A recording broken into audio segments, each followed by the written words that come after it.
Se informado 220. Já posso aplicar uma prova, você já... Já. Você é muito quente, você é da Espanha. Aqui, qual turma está aqui?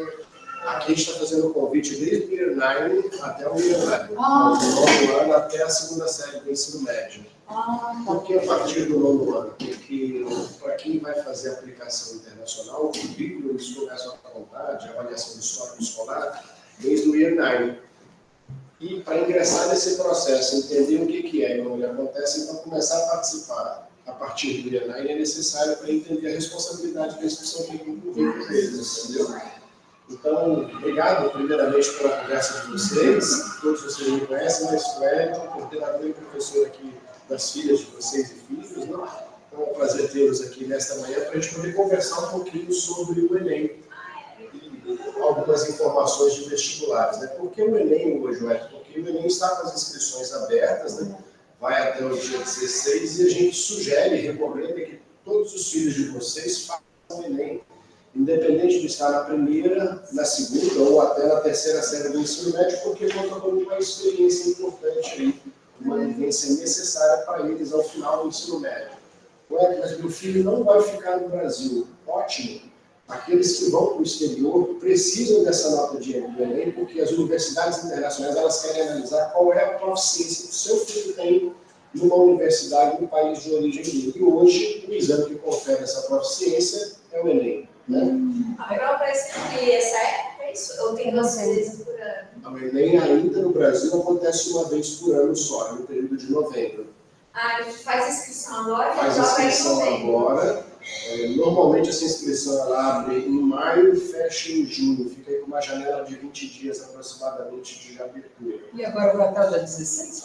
Essa vai até o dia 16 agora de junho? É, agora. Esta é Nossa, então A Joana já fez inscrição. É pelo site. Isso, pelo site. Eu vou mostrar para vocês aqui, tá? Então, o importante é entrar e fazer essa inscrição. Então, o Enem, ele está ligado ao INEP, né, que é o Instituto Nacional de Pesquisas Educacionais, que fica dentro do Ministério da Educação. Esse instituto criou o Enem em 1998 e o objetivo do Enem era avaliar a educação básica brasileira. E aí as escolas da educação básica brasileira começaram a utilizar isso como um mercado aí dentro do ramo educacional, né, para poder se posicionar em relação a isso. E o Enem, até 2009, ele tinha uma característica bem diferente do que ele é hoje. Na verdade, até 2008. Ele era de apenas 63 questões. Atualmente, o Enem é de 180 questões e mais uma prova de redação. Nossa. Então, é um exercício que eu diria assim, uma maratona intensa para eles. Quantas horas? São, no primeiro dia, 5 horas e meia, no segundo dia, 4 horas e meia de prova. Gente, que doideira. O primeiro dia é a mesma dia, o primeiro e o segundo dia tem questões alternativas. Só que no primeiro dia tem também uma prova de redação. Né? Vou mostrar isso para vocês aqui. Ó. Como é que está organizado o Enem? Né? O Enem está em 4 áreas do conhecimento. Ó. Aqui, ó, essa prova é no domingo. Essa prova vai ser no dia 5 de novembro e abrange questões de linguagens, né? Então, tem aqui português, literatura, né, os conhecimentos dessa área, e também 45 questões de história, geografia, filosofia e sociologia. Então, num dia, ele faz essa prova e mais a redação. Então, nesse primeiro dia do vestibular, são 5 horas e meia. Então, a prova começa, se não me engano, às 13 ou 14 horas, e você conta 5 horas e meia no tempo para a realização dessa prova. A gente costuma até falar com os alunos assim, ó, faça primeiro a redação, né? Você está com a cabeça fresca, para você usar as técnicas de redação adequada que eles aprendem aqui desde a primeira série do ensino médio. Eles vão ter condições de fazer a prova de redação no final desse ano, porque a Cris já trabalha esse formato deles desde a primeira série. E aí lê qual é a proposta, qual é o tema, e esboça a sua redação, e você gasta um tempo no máximo de 1 hora. E se você gastar mais de 1 hora aqui, você vai ficar sem tempo para essas 2 provas aqui. Essas duas provas são provas muito extensas, são provas assim que exigem muita leitura, tem muitos textos. Às vezes, para você resolver uma questão dessas áreas aqui, por favor, sejam bem-vindos. Bom dia, desculpa, abraço. Imagina, bom dia.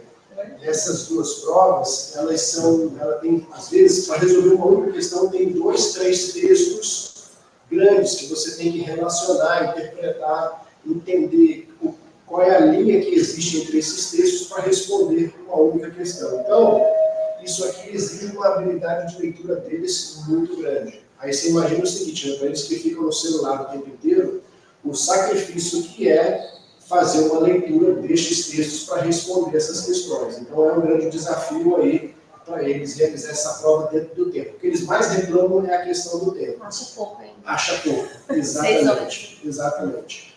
Pois não. É feito em casa, online, ou tem um lugar para ir? Não, essa inscrição eles vão fazer no site do Ministério, né, da Educação, .gov.br, vou mostrar para vocês o link daqui a pouco. E aí essa inscrição, ele vai depois receber e tirar lá mesmo um cartão de confirmação de inscrição. Aí lá vai dizer o local que eles vão fazer a prova. Aqui em São José existem grandes escolas que fazem isso, como você pegar a faculdade da Univap, a Unip, que são grandes centros onde eles recebem muitos alunos, é os locais mais comuns aí para eles poderem realizar essa prova do Enem. Existem outras grandes escolas estaduais que oferecem também a realização da prova, mas aqui em São José o forte é a Univap e a Unip que realizam, que são os polos para eles realizarem essa prova. Tá? E não é muito cedo no final do primeiro ano, porque vai ter matéria do segundo, terceiro. Sim. Tem matéria da primeira, tem matéria da primeira, mas tem muito mais matéria da segunda e da terceira. Mas é importante, Beatriz, assim, pelo fato da experiência, da vivência. Né? Então, ou seja, quando a gente vai para a academia, a gente vai fazer musculatura lá, musculação, então quando a gente desenvolver o cardio, para desenvolver a musculatura, a gente leva tempo até poder ganhar músculo, até a gente poder ganhar um exercício cardiorrespiratório, sem a gente ficar naquele sufoco da respiração. Aqui é a mesma coisa, só que com o cérebro, né? Eles precisam desenvolver essa habilidade de pensamento, de raciocínio, e só faz isso por meio do quê? De realização de provas e estudo. E aí é um termômetro para eles poderem perceber assim, puxa, eu preciso estudar mais. Eu achava que eu estava por cima de tudo, que eu estava sabendo tudo, mas aí vem uma avaliação dessa e me mostra que a minha dedicação precisa aumentar um pouco mais. E para eles valorizarem um pouco do plantão que a gente oferece para eles aqui, dos exercícios que a gente oferece, e às vezes eles deixam de fazer. Então, assim, é bom estar em confronto com essa realidade para perceber onde é que eles estão e aonde eles precisam chegar ao final do ensino médio. Tá? Então, o primeiro dia com provas dessas duas áreas, né, com provas aqui de geografia, história, filosofia, sociologia, português e literatura, e o segundo dia com provas de matemática e ciências da natureza. Em ciências da natureza, ainda tem química, física e biologia. Então, nesses 2 dias aqui, mais 90 questões. Então, se você somar o dia 5 de novembro e o dia 12 de novembro, total, 180 questões e mais a prova de redação. Então, essa é a estrutura da prova do Enem. O primeiro dia com 5 horas e meia e o segundo dia com 4 horas e meia. Por que tem essa 1 hora e meia? Por que tem essa 1 hora a mais? Por causa da prova de redação. E nossa sugestão com eles é começar pela prova de redação. Já faz, não precisa passar limpo, deixa o rascunho dela prontinho. Né? E se você quiser passar lá pelo meio, pelo final, você vai e faz lá, tem uma folha específica para isso. A gente até sugere, deixa a sua redação pronta. Então, uma folheada na prova.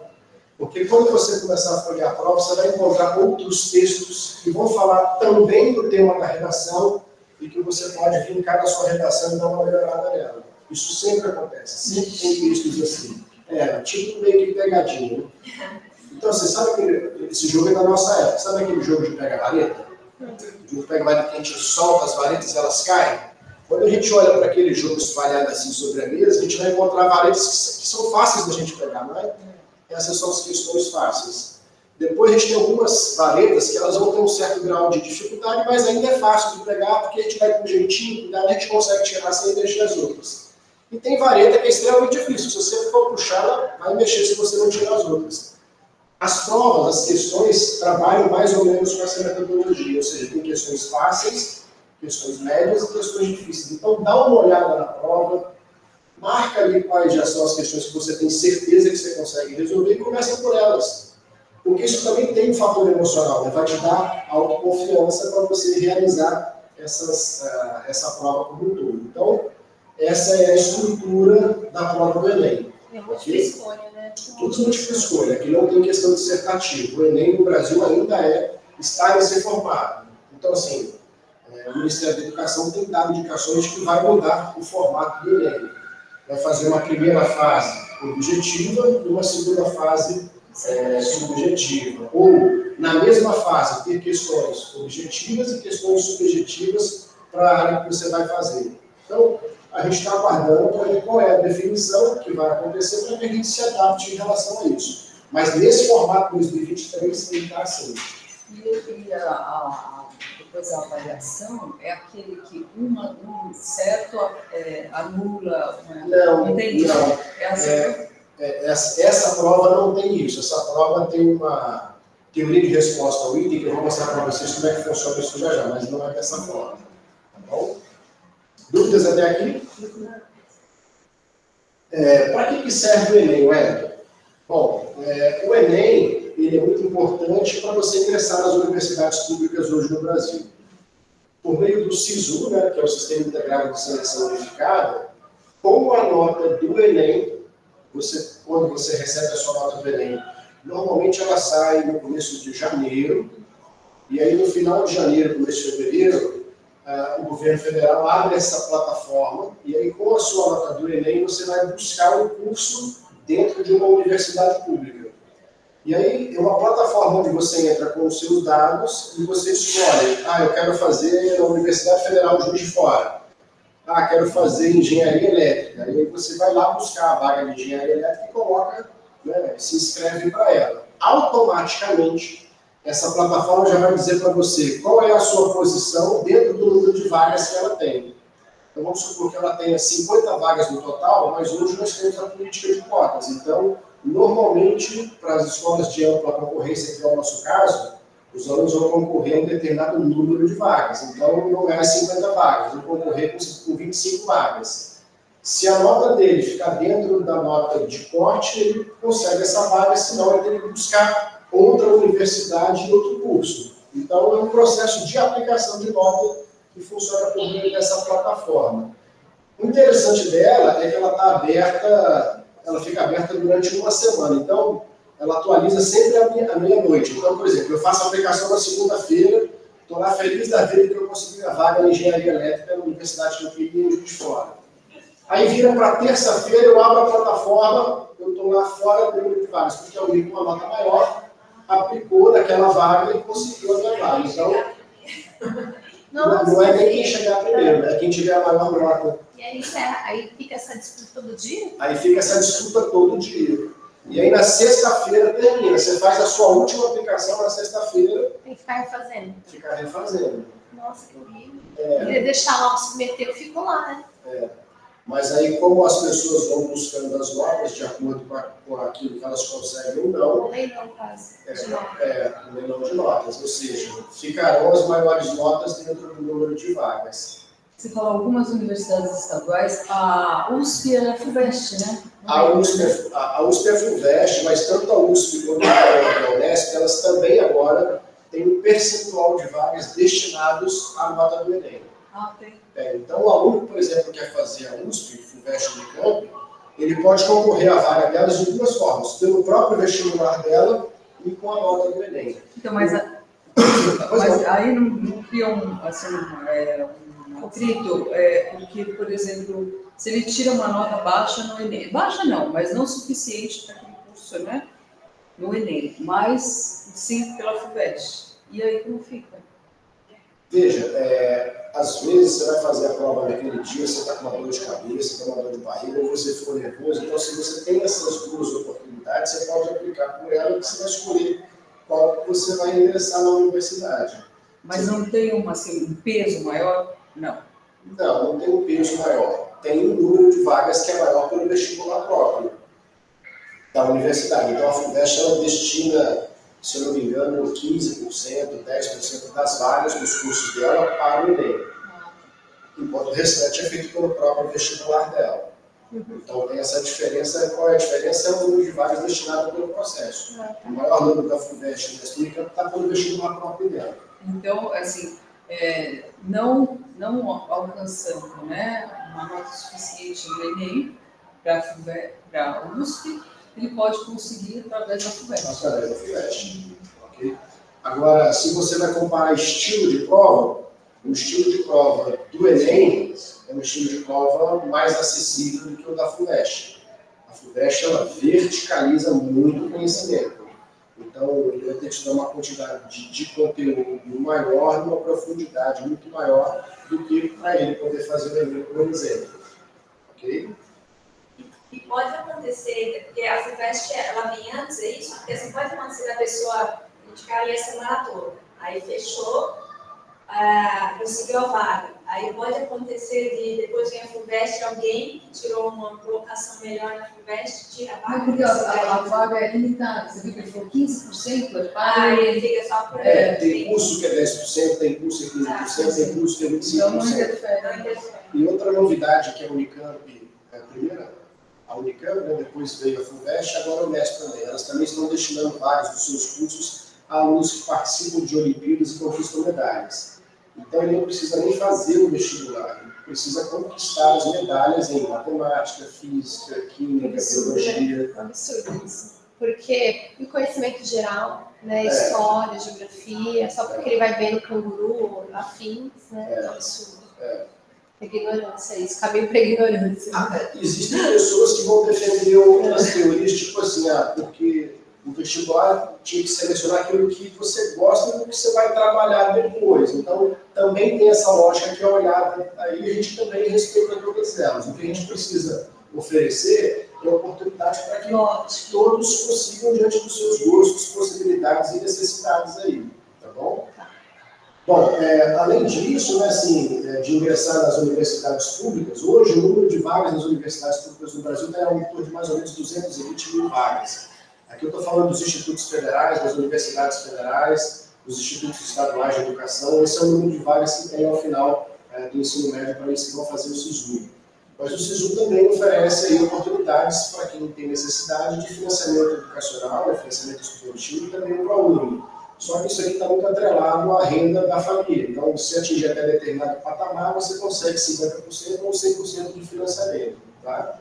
E também para a conclusão do ensino médio, tem pessoas que usam também o Enem para poder ter esse processo de certificação aí de nota. Tá?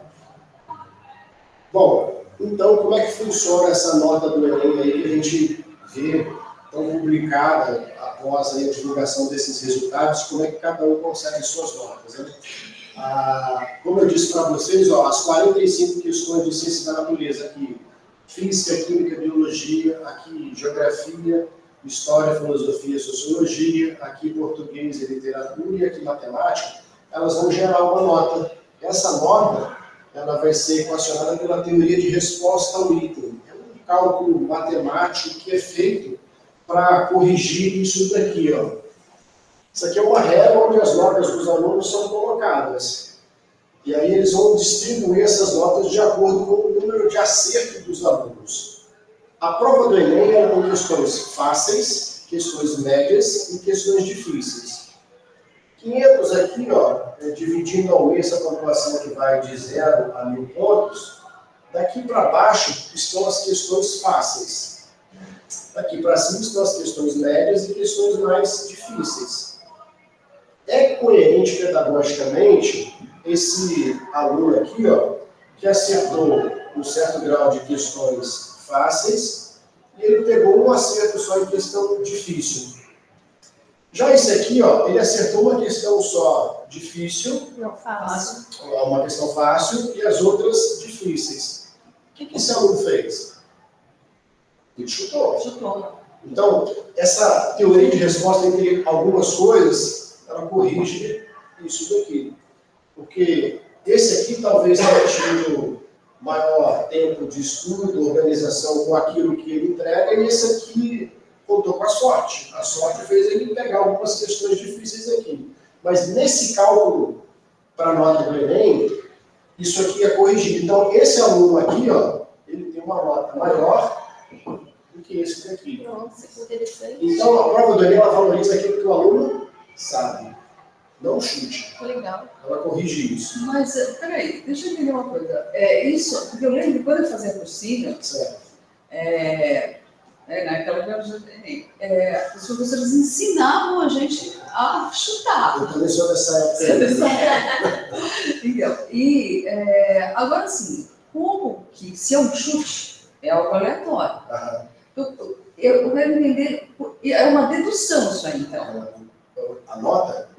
Se o cara acertou um número X de fáceis e errou um número maior de difíceis, presume-se que ele estudou. Então, isso tudo é uma presunção. Certo. Não é uma análise matemática, isso aí. É uma análise matemática. Pô, não estou entendendo. Imagina que você vai subir uma escada, tá? Você tem 50 degraus nessa escada. E aí você vai ficar aqui, de certa forma, para você subir, chegar lá em cima no final, você tem que botar o pé em cada degrau. Quando você está tentando chegar lá em cima sem passar por esses degraus aqui, você vai conseguir? Você só vai conseguir se você saltar, se alguém te colocar lá em cima, se você criar algum subterfúgio para você chegar lá em cima, porque a ordem natural é você botar o pé em cada degrau para chegar lá em cima. Então, de certa forma, essa fórmula matemática, ela é para evitar esses recursos que os alunos usam para poder conseguir a nota. Ou seja, ela quer valorizar aquele aluno que tem regularidade de estudo, aquele aluno que sabe aquilo que ele está entregando.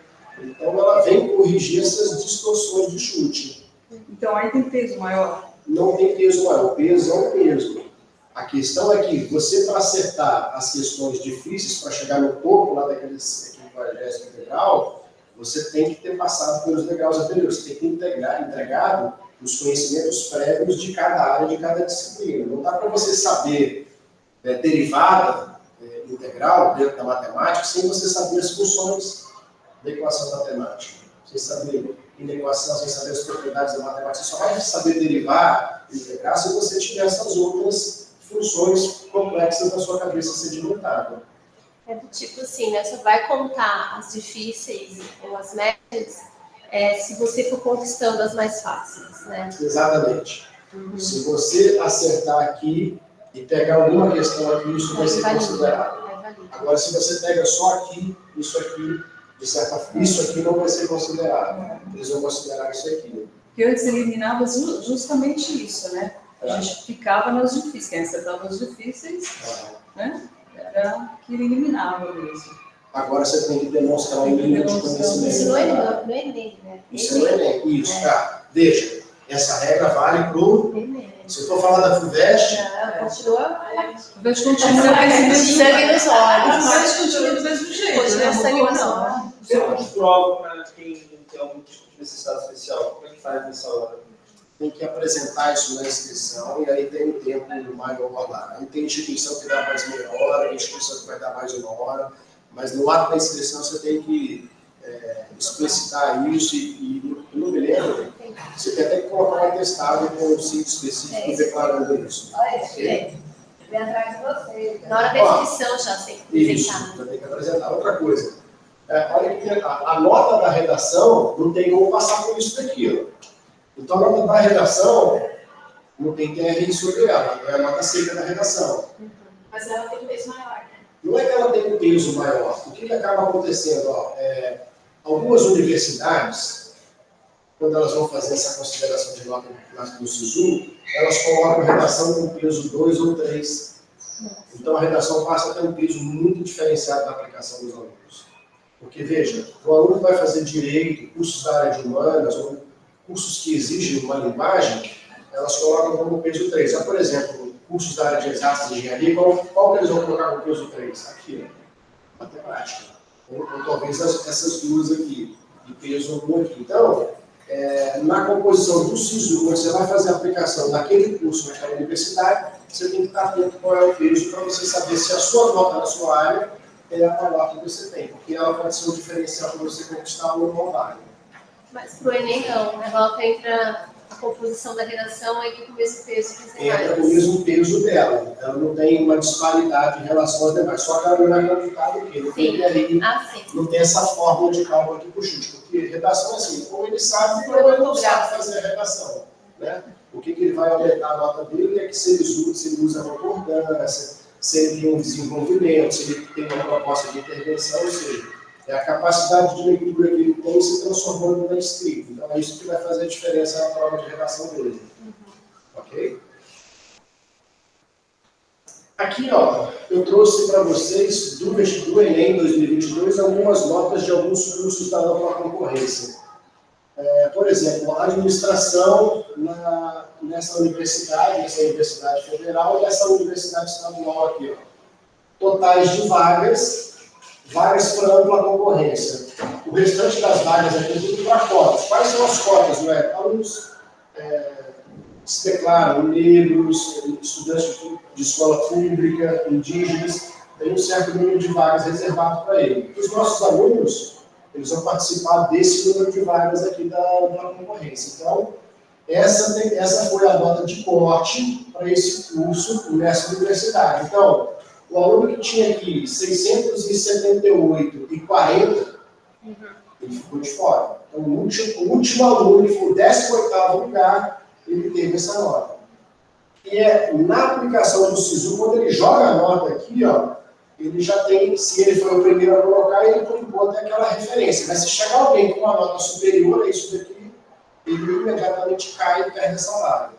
Aí eu trouxe alguns aqui, ó, administração, arquitetura, gastronomia, e exatamente qual coluna que a gente tem que olhar? Ampla concorrência e qual foi a nota de corte? Ó, ampla concorrência e nota de corte. Medicina ainda continua sendo a mais alta, né? Veterinária está mais alta. Veterinária?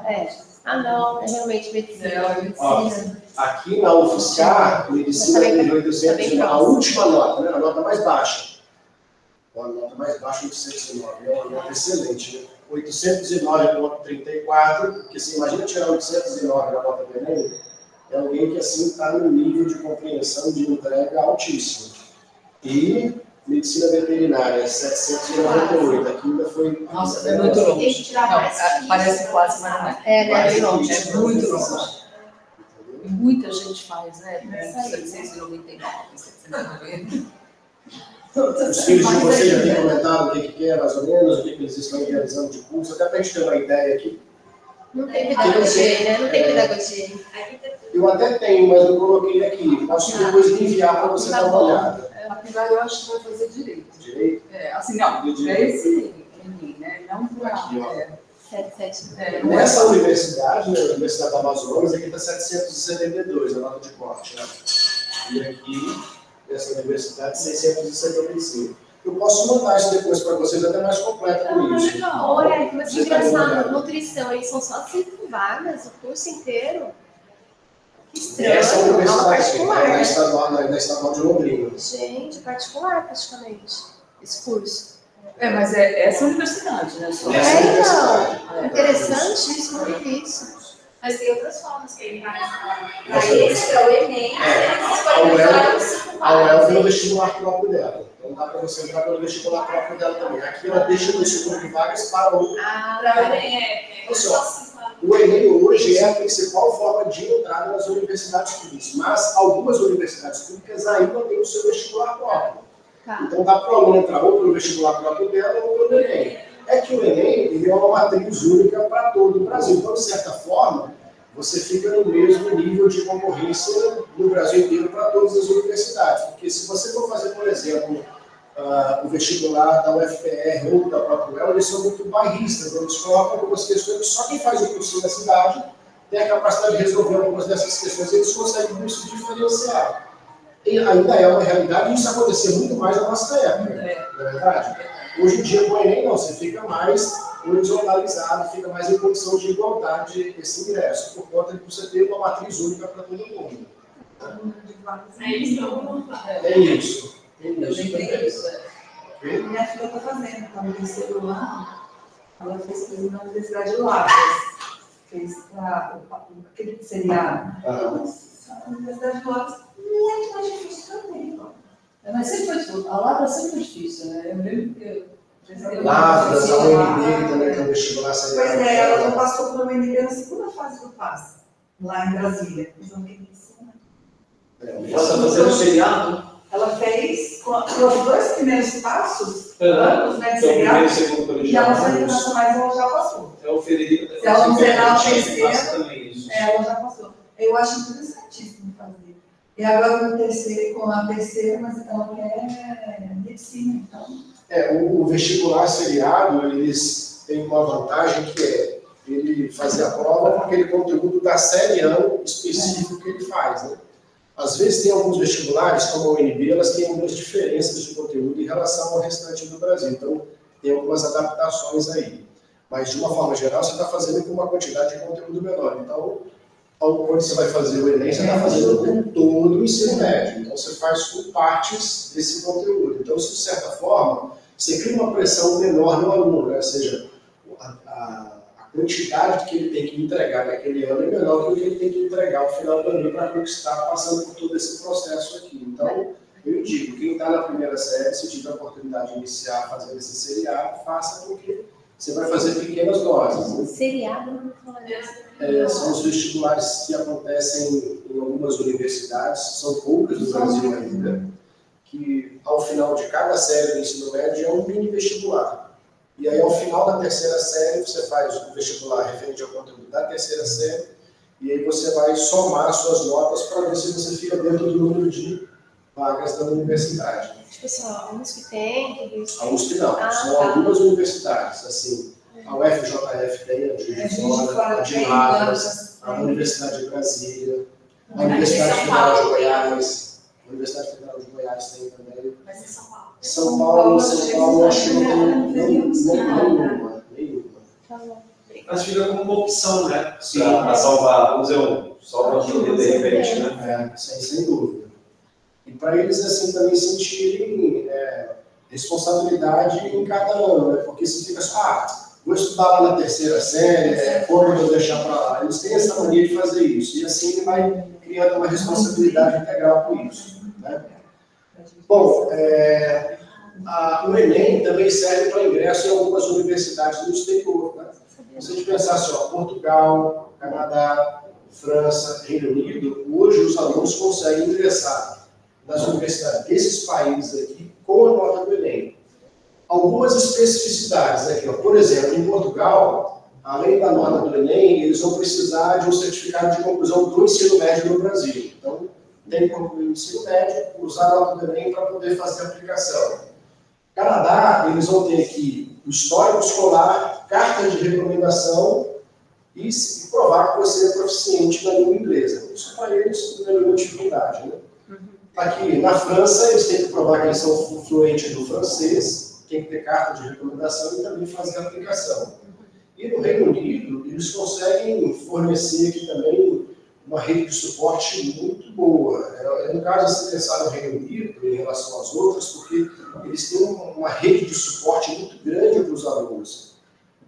Se eu não me engano, essa daqui dá até material escolar para os alunos que têm dificuldade de chegar no país, se instalar no país, moradia no local, eles conseguem ter esse suporte. Mas tem que ter carta de recomendação, tem que ser proficiente no inglês e o seu histórico, com a nota do Enem. Carta de recomendação é da escola, já fez esse médico? Eu e o Rafael iremos falar, e os professores, como o João aqui na escola, qual foi o repertório dele, o que ele nos entregou, qual foi o relacionamento dele, por que ele é um aluno proficiente, por que ele é um aluno excelente. Aí a gente escreve uma carta de recomendação para isso. Aí ele vai apresentar essa carta de recomendação no processo de aplicação. Aí eles vão marcar uma entrevista com o João, eles vão marcar uma entrevista conosco para confirmar se aquela carta foi escrita por nós, se a gente confirma os termos que estão colocados na carta.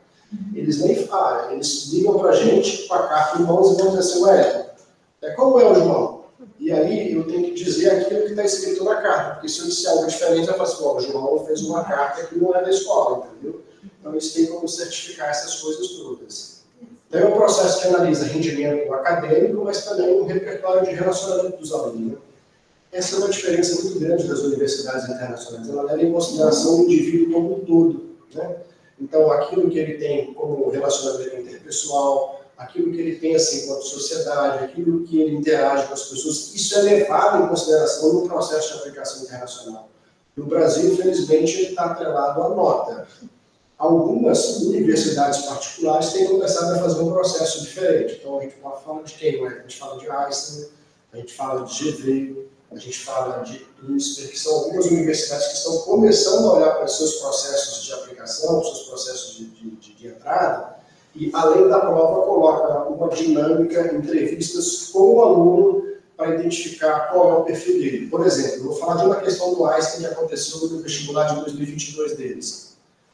Depois que eles selecionaram lá 5 alunos para cada vaga, eles levaram esses alunos para espaços que eles têm lá, isso para eles não falta, porque eles têm estruturas muito grandes. Eles colocaram esses alunos em grupos. E aí passaram entregando uma folha para esses grupos, para que os grupos se expressassem em relação ao problema que foi apresentado ali. Um dos problemas era, olha, aconteceu um acidente no metrô, na linha azul, que é a linha de maior movimento em São Paulo. Uma pessoa se jogou e ela está lá acidentada na linha do trem e ela já foi detectada que ela está morta. São 6h30 da manhã, o fluxo é de 3 milhões de pessoas, a gente para o fluxo ou a gente vai retirar o corpo? Eles querem ver qual é a empatia, qual é a capacidade da pessoa de olhar para o problema e refletir sobre o problema, ou seja, está levando em consideração o repertório dela, cultural, social e emocional muito grande. Certo ou errado, eu não estou julgando, estou dizendo que está diferente, está levando em consideração outras habilidades que o ser humano tem, que eu acho que é importante valorizar também, não só o conhecimento. E o que privilegiaram nessa daí? Privilegiar, não é que privilegiar, eles levaram em consideração a capacidade da pessoa de se colocar no lugar do outro, né? De imaginar assim, aquela família tinha direito ao resgate do corpo, de parar, que fosse meia hora ou interromper o trânsito, né? O fluxo do tráfego de trem para retirar o corpo e prosseguir com o enterro, o sepultamento da pessoa. Né? Então, isso significa a capacidade de você olhar para o outro, de se colocar no lugar das famílias e de lidar, né? Você vai no hospital, você vai ter que lidar com as dores e com as necessidades das pessoas. Então, qual é a sua capacidade de olhar para isso e se sensibilizar com as pessoas e colocar o seu melhor de serviço em função disso? É isso que ele leva em consideração. Né? Bom, o que é importante também aqui, né? Levar em consideração algumas informações aqui. Ó. As universidades públicas. Por que as universidades públicas são os vestibulares mais concorridos? Por conta da gratuidade. Então você vai pensar assim, ó, meu filho acabou de passar para a medicina, aqui a mensalidade é 10 mil reais. Eu não tenho condição de pagar uma mensalidade dessa de 10 mil reais, ou seja, ele vai fazer mais um ano de cursinho para ingressar numa universidade pública. Agora, por ser gratuito, isso acaba tendo uma concorrência muito alta. Então, essa concorrência muito alta leva a uma disputa por número de vagas. Então, essa consideração que a gente precisa ter em relação ao curso que os nossos filhos querem fazer. E a qualidade das universidades. Né? Quando a gente compara ainda hoje no Brasil, tem algumas universidades particulares, privadas, que são boas, mas as universidades públicas ainda fazem uma entrega diferenciada. Né? Ou seja, ali ainda tem uma pesquisa, tem investimentos que talvez as universidades privadas não tenham condições de oferecer como uma universidade pública. Tem cursos que sim, tem cursos que não. Né? Nos últimos, antes de estar aqui, eu estava trabalhando em São Paulo e visitei muitas universidades particulares e públicas. Em muitas visitas de universidades privadas, eu identifiquei assim, ó, às vezes laboratórios melhor do que nas universidades públicas, por conta de investimento, por conta de não ter greve, por conta do equipamento estar funcionando. Então, são contradições que a gente encontra no ensino público brasileiro e nas universidades também. Então, analisar essas condições isso é bem importante e é uma grande referência para a gente. Às vezes o conhecimento né, de uma pública, o pessoal tem maior, talvez. E isso é diferente, né? Por exemplo, se vai para os Estados Unidos, as melhores são pagas, né? Fora do Brasil, né? Exatamente. No Brasil, mas aqui essa paridade, a disparidade entre a pública e a particular, está cada ano invertendo está diminuindo. bastante. A qualidade tem diminuído. Dita sério. Eu também acho que sim, só que com esse viés político cada vez mais assentado, está ficando cada vez mais... Depreciando, você está dizendo? Eu acho. Gente, você visita assim, eu visitei um laboratório de engenharia do INSPER, tá?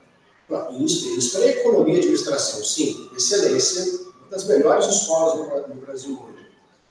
Mas como eles precisam ter marca na área de engenharia, e aí quando você olha para o ISP, a ISP Engenharia, eu não vou fazer engenharia no ISP, mas a infraestrutura que eles colocaram no curso de engenharia deles, eu não vi no laboratório da USP.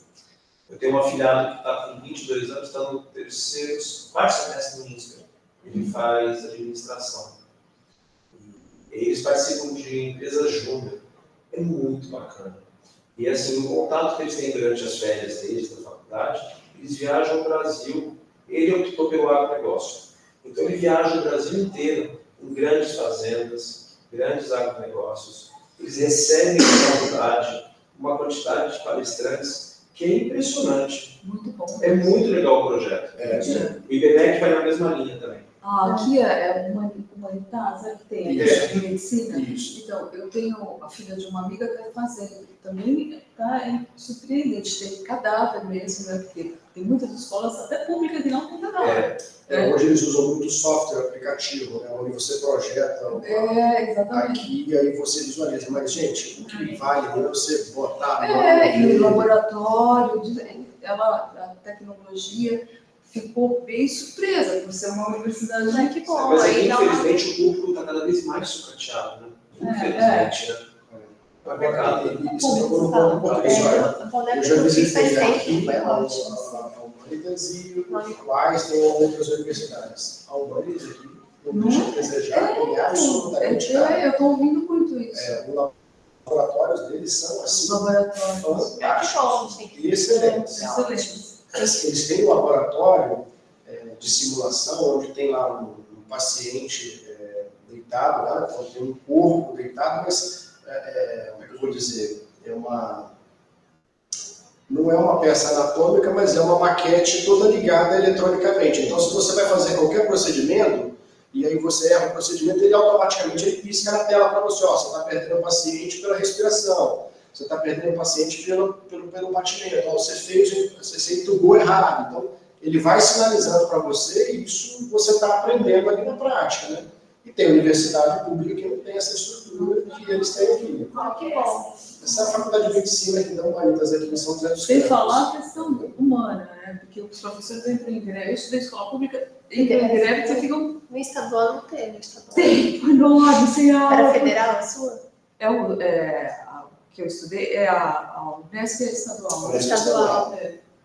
Isso, a Unesp e o Unicamp são estaduais. Nunca peguei greve, não queria fazer Unicamp.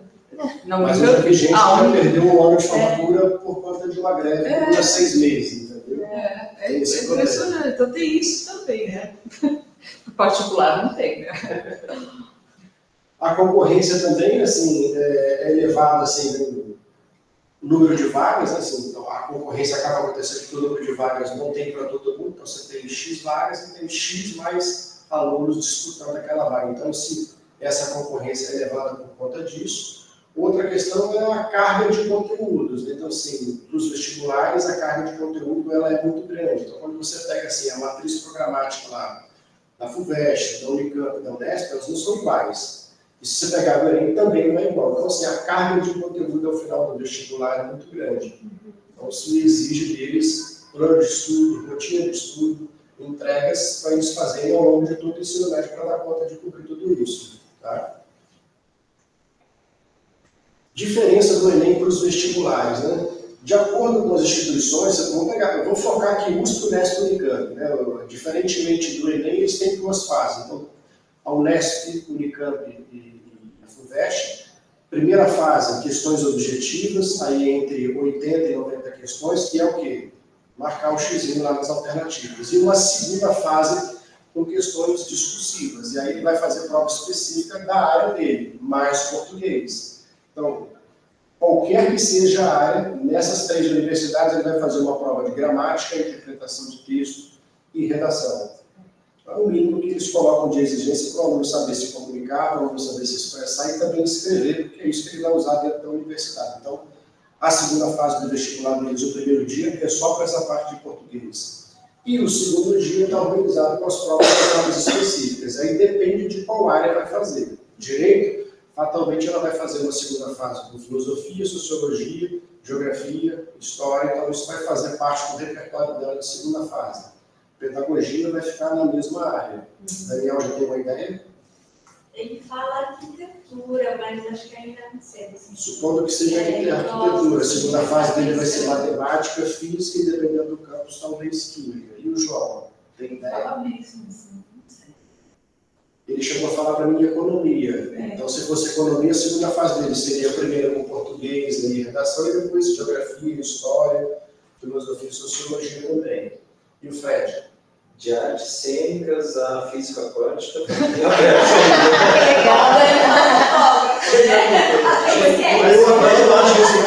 Mas eu acho que ele vai para alguma coisa na questão de business, economia. Não sei. Acho muito legal o exemplo do Fred, porque assim, tá tudo certo ser assim na primeira série do ensino médio, tudo bem. Porque daqui até o final da terceira série ainda tem um longo percurso a ser feito. Que pensa, exatamente. E aí, eles são românticos nessa fase, né? Então, assim... É aquela que quer fazer fotografia, né? Você fotógrafo. Eu costumo dizer assim, é o que eu falo, cara. Essa é a segunda faculdade que eu preciso ser feliz. Você ganhar dinheiro e pagar as contas. Vai colocar no equipamento. Mas Exato, é relativo tudo, né? Que mudou muito. A gente é de uma geração que a gente não imaginava que você fosse ganhar dinheiro na internet. Eu conheço uma blogueira aí que ganha mais que um céu. E outra, a menina tem 22 anos. Então, E está no mercado há 1 ano Eles só. vão entrar em trabalhos que não existem hoje. eu acho que a gente vai aprender muito dos nossos filhos. A gente tem que estar aberto a escutar o que eu faço na minha casa. A gente está sempre muito aberto a escutar o que eles têm para contar. E a gente não põe assim uma trava. Não pode. A gente só orienta assim, ó. A gente mostra em casa, olha, o convênio médico que você usa custa X, a escola custa Y, o seu custo. A gente põe na ponta do lápis, os meninos sabem em casa. Então, assim, se você quiser ter isso ou mais, Vai ter que abrir mão. escolha uma profissão que te sustente. Porque vender pouco na praia. É muito legal, mas não vai pagar suas contas. Vai pagar o... Mas a gente Depende não... daquilo que você vai consumir. Também. Né? Você vai ficar na pressa. Eu acho que tudo Quer depende do testar. teu Exatamente. estilo. Quer fazer isso? Vai abrir mão de outras coisas. Uma questão de Em decisão. casa, assim, a gente funciona em casa, diferente. Quando você é jovem, você topa, né? Depois você fica mais, você fala, não quero mais. Você quer uma cama confortável, né? O que é o sucesso? O sucesso é muito pessoal para cada um. Exato. Mas normalmente está ligado aqui, a felicidade, né?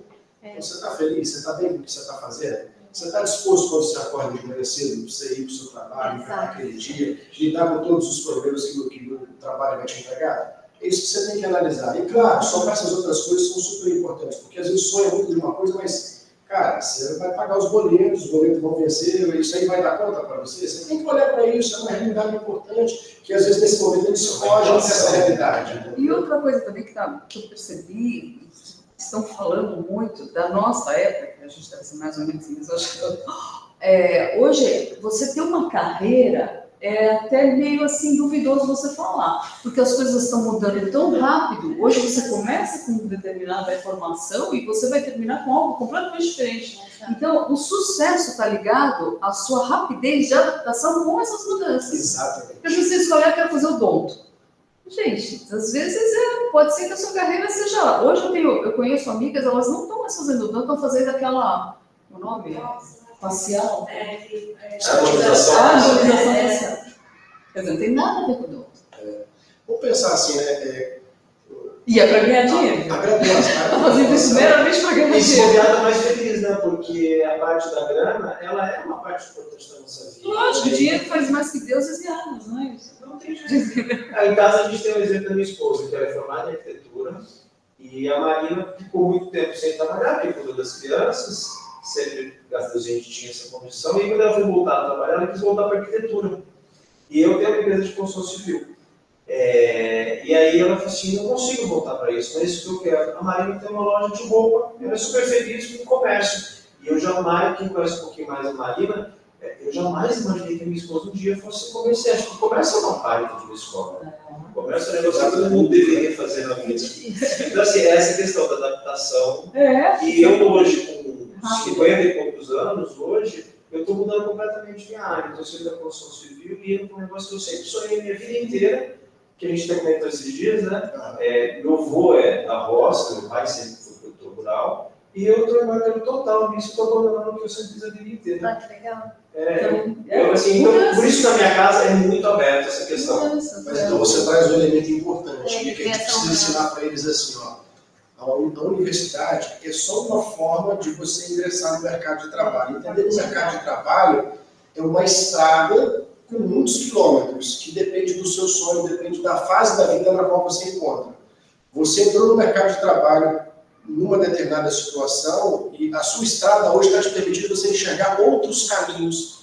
Mas essa preparação que você fez aqui foi importante para você conseguir enxergar oportunidades. E a experiência que você teve te permite fazer essa modalidade. Então, é o que a gente diz para eles assim, olha, faça a sua entrada, mas projete a sua vida assim, para fases. Então, o que você vai fazer até os 40 anos, o que você vai fazer dos 40 aos 60, porque é uma geração que vai vivendo muito, entendeu? Então, assim, dá para você começar numa área, fazer a transição dentro dessa área e depois pensar em outras possibilidades. O que você precisa ter? Querer aprender sempre, estar sempre com a mente aberta para você ter a capacidade de aprender, porque de repente você está colocado numa situação que você não sabe, talvez você tenha que buscar alguma formação ou informação. Então você tem cursos rápidos que vão te entregar isso. Saber se comunicar e se expressar, essa é uma habilidade que você vai ter que ter em qualquer profissão que você vai fazer. Saber lidar com o orçamento, você tem sempre um budget que está lá disponível para você conseguir entregar o melhor resultado com o menor custo possível. Saber trabalhar em equipe, então são algumas habilidades que elas serão exigidas em qualquer curso que você vai fazer, e em especial na sua carreira. Então é importante que a escola ela não te prepare só para fazer provas, entende? Esse é um ponto importante. A escola ela tem que ser um local onde ela vai te permitir você passar por esses outros desafios e você conseguir fazer a sua formação básica para você ingressar na universidade, aproveitar isso e desenvolver isso depois no mercado de trabalho. Isso é ótimo, é só um começo, não foi o peso que é para a vida. Exatamente. E é um pecado, né? Com 17 anos, esses garotos. É muito peso. É muito peso. Eu fico com dó. Eu até incentivo o Frederico em casa, que é o meu mais velho, eu tenho um de 12 anos. A gente até incentiva meu filho, acaba o OIB, no meio do terceiro colegial, e vai para fora, fica um ano morando fora, termina o colegial, uma aula fora e tal. E eu fico com uma dó dele tão grande, porque assim, ele já tem pressa de entrar na faculdade. Eu falo, filho, você não precisa disso. E a gente tem tentado trabalhar um pouco isso nele, para que não tenha essa pressa, porque é muito jovem demais. É muito jovem. Na nossa época, assim, me permite falar na nossa época, mas assim, a gente talvez sofresse uma pressão maior dos nossos pais. Né? Menino, você tem que escolher o que você vai ser aí. E às vezes a gente escolhia na hora de marcar o xizinho no dia do vestibular. Né? Não tinha preparação nenhuma. Era assim, né? Hoje mudou, a gente tem toda uma técnica para fazer isso, eles têm aula de coaching, eles têm palestra com profissionais, fazem simulações, então eles têm a oportunidade de passar por essa habilidade de desenvolver aquilo que eles vão querer fazer. Então, assim, e hoje são 246 graduações diferentes que existem. Então, na nossa época não era essa diversidade que tinha. Engenharia, administração, direito, medicina. Hoje você fazer um teste vocacional. Quando eles chegarem no mercado de trabalho, tem profissão que ainda não existe, e que vai passar a existir quando eles chegarem no mercado de trabalho. Quer dizer, muita coisa vai se transformar até lá. O importante assim, são as experiências que eles vivem e como eles se preparam para poder alcançar tudo isso. Né? Aqui eu trago uma agenda importante para que vocês possam assim, se organizar junto com eles. Ali. Então, a inscrição do Enem é até dia 16, até esta sexta-feira. Sexta-feira. No dia seguinte, vocês não vão passar prova aqui, não. Dia 6. É importante isso. Não, vou até guardar isso. No dia 6 e no dia 13. Dia 6 e no dia 13. Mas dia 5 e dia 5 e dia 2 são as provas. Tá? Mas a inscrição até dia 16 agora. Né? Mas você vai disponibilizar isso aí? Vou enviar para vocês. Vou disponibilizar. Tá? O site onde faz a inscrição, ó, lá no site do jovem.br/INEP, vou mandar esse link também lá para vocês poderem acessar, mas deu dúvida, liga para mim aqui que eu ajudo vocês a entrar na plataforma e fazer isso lá. Tem que ter RG, CPF, CEP, nome pai e mãe, preencher os dados. Acho que 85. Eu acho que é. Eu achei que 87. Uma pergunta, a gente hoje está no segundo colegial, já passou por essa situação, eu sei que alguns fizeram já a prova no passado. Vocês fizeram essa análise de como foi o resultado deles, com relação ao desempenho do Enem? Lógico que a gente está falando ainda de garotos que estavam no primeiro colegial, que não teriam uma nota surpreendente, mas a escola se preocupou em fazer essa análise para saber o conteúdo aplicado e o conteúdo entregue nessas provas? Nesse momento, assim, eu vou ser bem transparente. O nosso foco é incentivar a participação para ganhar experiência, preparo físico, preparo emocional, porque, veja, são alunos de pandemia que ficaram em casa, que ficaram muito tempo aí vendo aula online, e que não tem gente, olha, eu deixei esse formato aqui, foi proposital, tá? Porque normalmente a gente faz aqui uma roda para a gente poder sentar e fazer reunião. Quem já vem em reunião aqui sabe disso. Mas para eles ficarem nesse formato fazer prova, é uma dificuldade tremenda. Eles querem ir ao banheiro, eles querem beber água, eles querem falar, eles querem tirar dúvida. Gente, isso é um momento de prova, vocês precisam aprender a passar por isso. Claro que vocês caírem nessa realidade aqui, ó, vocês vão ter que suportar ficar 5 horas e meia sentados aí. Então, nesse momento, a nossa preocupação é criar ritmo e aderência com o processo. Aí, a partir da terceira série, a gente vai fazer essa métrica. Onde a gente conseguiu aproximar esse resultado, e aí a gente foi apurando, quem fez os vestibulares aqui das outras universidades. Ó. Por exemplo, a gente teve 2 alunos inscritos aqui, a gente teve uma aluna aprovada no curso que ela queria. E ela fez isso na primeira série do ensino médio. Olha, a Marina, né? É a Marina Leão, isso. Ela fez e passou. Caramba, passando o que ela queria. O que ela queria do curso que ela se inscreveu na primeira série. No primeiro ano, ainda. Na primeira série do ensino médio. Bem legal. Então, essa aqui é uma outra agenda que eu peço para vocês guardarem também. Isso é importante. Você vai passar isso aí também, né? Vou passar também. E a inscrição desses daí é mais... Ó, a FUVEST, a inscrição, o edital dela lá abre em agosto, bem no começo de agosto. A Unicamp abre no começo de setembro, no final de agosto, e aqui abre em setembro.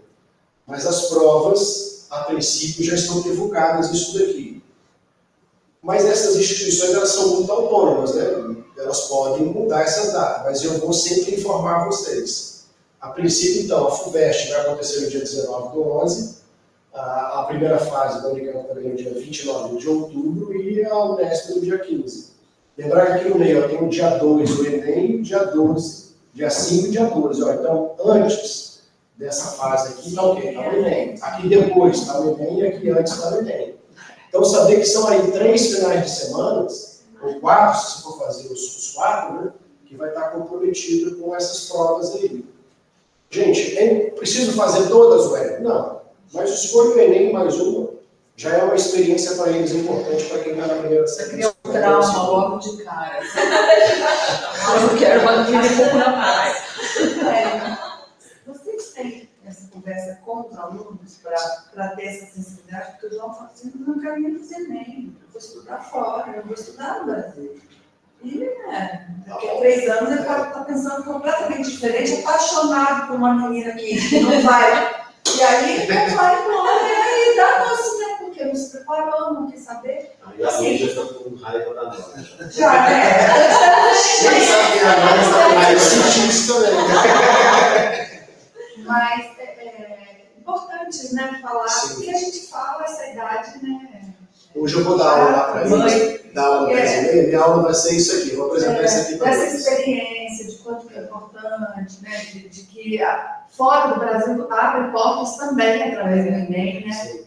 Gente, eu sou muito transparente com vocês e com eles. Assim, ó, o que eu falo para vocês ou o que eu falo para eles, eu troco sempre essas informações, porque eu costumo dizer o seguinte, olha, a gente precisa se apoiar nesse processo. Tem coisa que a gente acerta, tem coisa que a gente erra, mas é importante que vocês saibam de tudo, porque a gente precisa estar junto, para eles poderem obter o sucesso deles. Então, todas as informações que eu trabalhar com vocês aqui, eu também vou trabalhar essas informações com eles e vice-versa. Porque ele precisa entender que é só, cara, de repente eu consigo minha vaga lá no Reino Unido, por meio da nota do Enem, provando que eu sou proficiente na minha empresa. Talvez eu precise passar por toda a etapa de aplicação, como é o tradicional de uma universidade dessa. Ele vai ter que fazer a comprovação do DP, apresentar os certificados dele. Não estou dizendo que isso não é importante, isso é muito importante. Mas para dizer assim que existem N possibilidades, porque às vezes não consegue por um caminho, consegue por outro. O importante que eu digo é assim, olha, as oportunidades que você tem estudando numa escola dessa, elas são assim muitas, que você não encontra em outra escola. Por conta do DP, por conta da formação com o inglês, obviamente, por conta das oportunidades internacionais, por conta das oportunidades nacionais, por conta dos resultados que você consegue lá fora com o resultado das provas aqui. Eles lá fora, eles querem saber como é que foi a sua proficiência aqui. Qual é o seu resultado no Brasil? Porque se você foi mal aqui, dificilmente você vai conseguir ir bem lá fora. Mas se você já tem uma base aqui, se você foi bem aqui comprovando isso por meio do Enem, do seu histórico, opa, ele já tem uma base que a gente precisa. Agora, será que ele sabe se comunicar? Será que ele sabe trabalhar em equipe? Será que ele se preocupa? Ele faz trabalho voluntariado? Ele sabe trabalhar com orçamento? Ele tem envolvimento com cultura? É esse perfil que as universidades internacionais buscam para os jovens para poder fazer a diferença nos seus cursos. Então, ele tem que ter muito mais do que conhecimento, ele tem que ter trabalhos, ações sociais, ações voluntárias, atividades esportivas. Gente, tem dia que a gente tem que empurrar o aluno para fazer educação física aqui sexta-feira de manhã, não quer fazer atividade física. Lá fora isso é extremamente importante. Aí eu vou puxar mais a orelha das meninas, não é o caso, mas tem a menina que às vezes assim, não quer fazer nada, quer ficar sentada na casa. Eu sei, né? Vambora, você tem que fazer alguma coisa, porque lá, se você vai fazer um processo lá fora, isso vai ser importante. É claro que a gente respeita a condição de cada um para isso, mas precisa entender que é um processo complexo, né, que envolve muitas coisas. Gente, eu só compartilhar com vocês todos, o que eu tive que fazer com o Frederico em casa para que ele se empolgasse para fazer o Enem, porque ele tem a mesma história em casa. Ah, não sei se vale a pena, não sei o quê. O Frederico e o Aldani são crias da escola, estão aqui desde todas. Eu acho que vocês acham que não mesmo, né? Então, assim, não sei estudando nem igual. O Frederico não abre um livro em casa. Nunca abriu. Eu acho que é um mérito do sistema que essa escola aplica e que eles têm isso. Gente, não estou brincando. Eu nunca vi meu filho abrir um livro em casa. Não sei se. Eu também não. Graças a Deus, é um excelente desempenho. Graças a Deus. O que eu tive que fazer para ele? Pessoal, você está numa zona de conforto muito grande. Com o Frederico, eu consigo levar um papo muito reto com ele, muito bacana. Eu falei, você precisa se desafiar para você saber se você precisa estudar mais ou se você tem que estudar menos. E aí, nessa hora, o olhinho brilha. Ele falou, pai, você está certo, então eu vou fazer o Enem. Foi assim que eu consegui motivar ele a fazer o Enem desde agora, porque ele também não queria fazer. O Dani ainda vou contar para ele.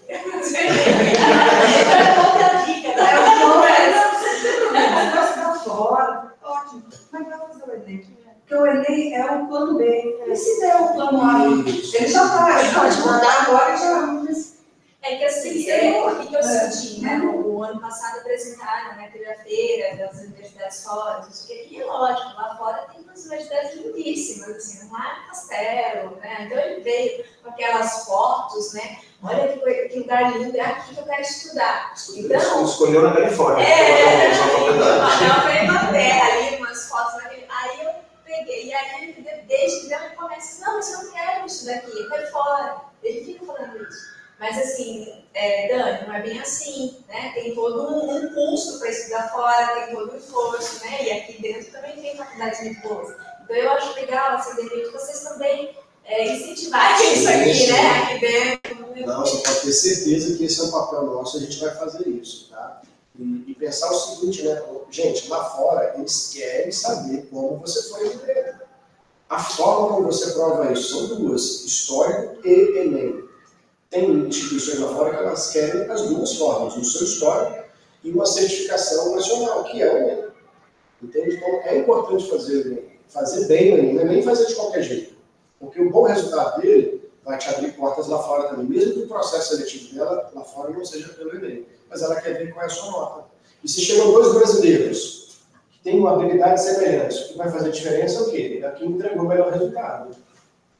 Gente, eu agradeço imensamente a presença de vocês. Eu sei que é difícil estar aqui nesse dia de trabalho, mas obrigado pela atenção de vocês, tá bom? Obrigada. Imagina, qualquer coisa eu estou à disposição. Tá ótimo.